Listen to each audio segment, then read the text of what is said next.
ఈ నెల 9వ తేదీ నుంచి తెలంగాణ అసెంబ్లీ శీతాకాల సమావేశాలు ప్రారంభం కానున్నాయి. అసెంబ్లీతో పాటే శాసనసభ మండలి సమావేశాలు కూడా సోమవారం నుంచి ప్రారంభం కానున్నాయి.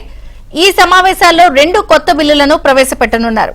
పంచాయతీరాజ్ చట్ట సవరణ బిల్లు, రికార్డ్స్ ఆఫ్ రైట్స్ బిల్లును ప్రభుత్వం ప్రవేశపెట్టనుంది.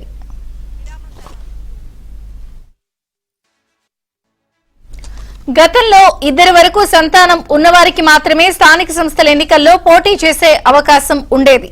అయితే ప్రభుత్వం దీన్ని సవరించి 3 సంతానం ఉన్నా పోటీ చేసే అవకాశం కల్పించబోతోంది. దీనికి సంబంధించిందే పంచాయతీరాజ్ చట్ట సవరణ బిల్లు.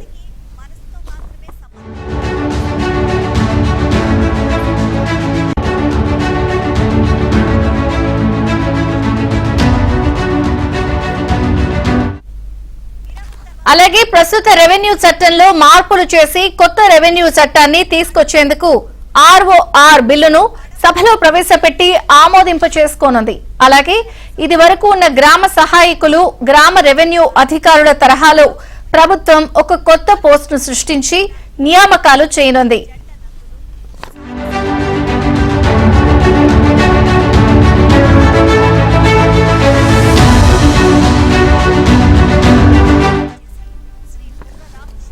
సర్వీసులో ఉన్న కొంతమందిని ప్రత్యక్ష ఎంపిక ద్వారా మరికొంతమందిని ఈ పోస్టులో నియమించే అవకాశాలు ఉన్నాయి. ఇలాంటి అంశాలన్నీ ROR బిల్లులో ఉన్నాయి.